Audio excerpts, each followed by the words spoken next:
Alright guys, welcome back today for another video, and today we're gonna be reacting to airport horror stories. I'm actually eating right now, and tomorrow my video won't be uploaded like I usually do.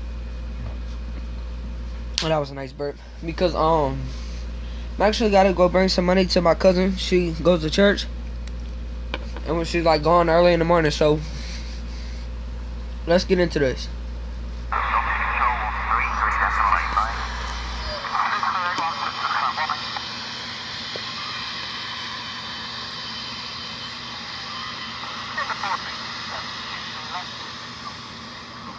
The summer of 2007, when I was 10 years old, the family and I had a trip to Disneyland planned.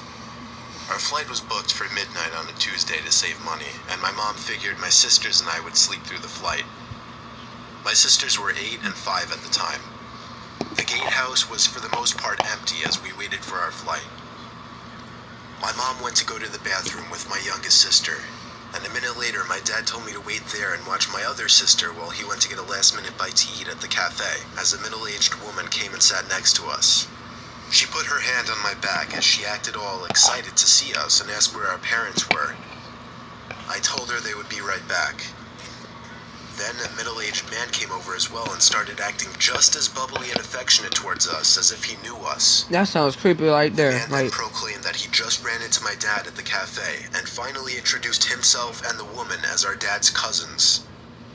My sister and I looked at each other and we both said hello really shyly. The man reached out his hand for my sister to grab, while the woman reached out her hand for me to grab. They told us to follow them because they wanted us to meet their kids. My sister and I naively got up, took their hands, and followed them. See, I wouldn't have done that. I knew it was a trap. The two started leading us out of the gatehouse, past the cafe, down the stairs, and towards the lobby of the airport. When I realized they were leading us to the entrance of the airport, towards the parking lot, I finally asked, "Where are we going?" The woman looked at me through her thick-framed glasses, and with her cheeky smile, said their kids were outside by the car. As we walked outside into the dark parking lot, I looked at my sister and became really uncomfortable. I broke my hand free from the woman and said we wanted to go back inside, while also taking my sister's hand from the man's. I noticed the two looked at each other, their cheeky smiles both gone. The man turned quickly to us and then aggressively wrapped his arms around me as the woman did the same to my sister. They started to literally carry us closer to the parking lot as me and my sister screamed. We heard yelling in the distance from two men who turned out to be I would airport have acted like a little biatch and kicked them in the nuts. I would be like, "You ain't taking me." Let us go and ran quicker than I'd ever seen anyone run, quickly disappearing into the parking lot.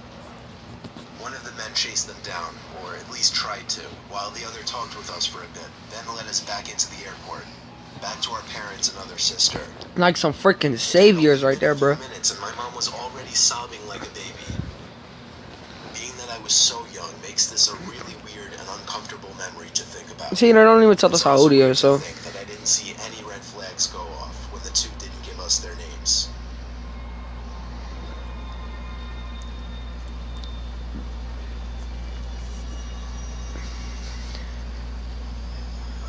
It was minutes before boarding my flight to North Carolina. Let's start too. Alright, let's get into this. It was on a stormy February night. Everyone was bundled up and keeping to themselves. I was sitting in the terminal room waiting for my flight to be called. It wasn't going to be a very busy flight because there weren't many people in the waiting area. Someone sat down 2 seats away from me, which wasn't too weird itself, but also was a bit annoying considering most of the seats were open. But it went from annoying to downright disturbing when I looked at him to see him weirdly staring at me. I looked away. I would have turned him off then. But I could tell he was still looking at me. Then he leaned over to me and whispered close to my ear that the two men sitting a row across from me were going on the same plane and were planning on kidnapping me once we landed in North Carolina. I didn't know what to say other than, "What?" The heavy man then got up and walked away. At the same time my flight was called, and I nervously boarded the plane while paying attention to the two men. They sat down ahead of me, and as I walked past them approaching my seat, they both stared me down. What the hell, bro? Why would you stay on the plane? That man's warning were true. A few hours later, we arrived to NC, and on my way out of the plane and leaving the airport, I cautiously looked around trying to spot the two men. When I was finally outside in the dark, cold parking lot, I spotted them. The two men were peering their heads at me from around a red minivan, and I guess when they saw me looking in their direction, they hid behind the van. I walked back inside of the airport, waited half an hour, called for a taxi, waited for it to pull up front, and rode to my hotel. So many questions. I don't know who that man was who warned me. I don't know how he knew of those other two men, and I have no idea what they were planning on doing to me, if they were actually looking to kidnap me. Like, why? If you don't even know them, why would they kidnap you? That makes no sense. So this happened a few months ago. I'm 26. Story 3. I was at JFK Airport in New York with 5 friends. All of us were about to fly down to Florida to spend the week in a beach house. We had a few more minutes to kill in the airport before we would board our flight, and I really had to go to the bathroom all of a sudden. I was baffled to see a line out the door for the bathroom. I noticed a janitor walking by, so I asked her if there was another bathroom nearby that wouldn't be so crowded. She laughed and told me she shouldn't really be telling people, but there was another bathroom past the door she was pointing at, down a narrow flight of stairs and to the left. I thanked her because she was extremely nice and followed the direction she gave me. So, like, why the hell would you go down there, bro? Door that no one would think to open was a small stairway that led down to a really poorly lit, skinny hallway. It was so narrow that if 2 people were to pass by each other, one person would have to stand against the wall to make room. I found the bathroom right away. The door was extremely heavy and hard to push. Also, the lights were on inside of the bathroom, and it was filthy in there. It was evident that nobody ever really came in there to clean. Now, this is a little embarrassing to mention, but when I go to the bathroom in public places, I always try to make sure nobody else is around to possibly hear me going. Me too, So like, after that's checking weird. the stall to see that it was unoccupied, I went back into the hallway for a second to take a look down both directions. To the left, there was somebody standing at the end of the hall, in a dark, unlit section of the hallway. It was a disturbing sight to say the least. All I could do was awkwardly pull my head back into the bathroom and try to pretend we didn't see each other. I went into the stall and just stood there biting my fingers for a minute. Oh, hell no. Never corner yourself, bro. And of course, it did. What the I saw hell? the man's black shoes under the stall door as he walked to the stall next to mine. He shut the door, and then there was silence. No sound of the man unzipping his fly or sitting down, nothing. I realized I didn't really have to go anymore, and went to unlock the stall door. That's when I looked up, and saw the man's head peering over the stall, looking at me. Oh, hell no. I nearly had Nigga, a I heart would've attack decked as my that nigga. screams bounced off the walls of the tiny bathroom. I ran back up those damn steps and out that door, and then casually walked back over to my friends. I was breathing heavily, but nobody seemed to notice. I didn't tell anyone, just because it was embarrassing, and I didn't want my friends to make fun of me in any way. I know, I guess that seems stupid now. We went on to have our Florida vacation, and all had a good time. Of course, the thought of that creepy man haunted me every night that week.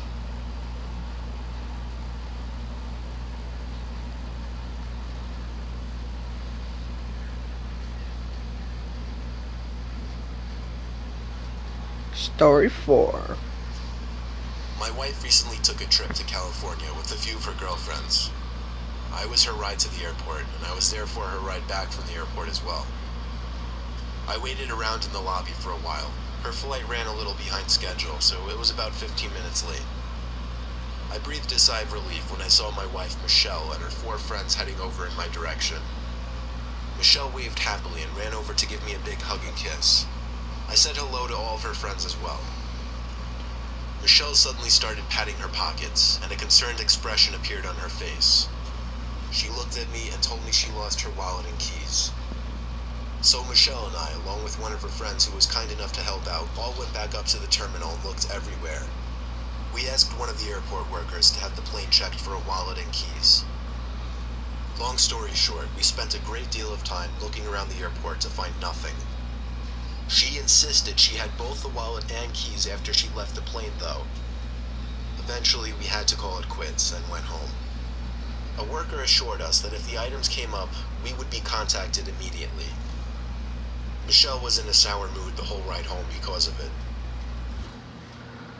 When we got home, Michelle went up to her room, and I could hear her throw her giant bag onto the bed all the way from downstairs as I was in the kitchen about to make a quick snack for myself. That was when the scream of my wife from upstairs hit me cold in the chest. Damn, I'd have threw it out of my house. I see her pointing at the bathroom door. I looked at it and then the two closet doors across the room. They'd both been opened, and all of her personal belongings had been thrown all over the floor. Boxes opened with papers that were once in them scattered all over the floor. I'm like, what the hell? There's someone in the bathroom to me. I felt like my heart stopped in response to those words, but I had to be the man of the house and step up. I tried the doorknob to the bathroom, but of course it was locked. Michelle left the room in a hurry, which I later found out she did to call the cops downstairs. I started ramming at the weak old door with my shoulder, and after 5 solid hits, I busted the door down. Only the bathroom was empty, and the window was jammed completely open, wide enough for someone to squeeze through. I comforted Michelle. Like, how the hell they got in there? Would you just let them in? The description to the cops was bone-chilling. She had just thrown her bag onto the bed, not even having noticed the closets yet, and out of nowhere felt something brush up past her. When she turned, she saw a massively tall man walking to the bathroom, staring at her the whole time with wide eyes and a blank expression. She was only able to get a scream out after the man locked himself into the bathroom. It's safe to say he found my wife's keys and wallet and saw an easy opportunity to break into a house.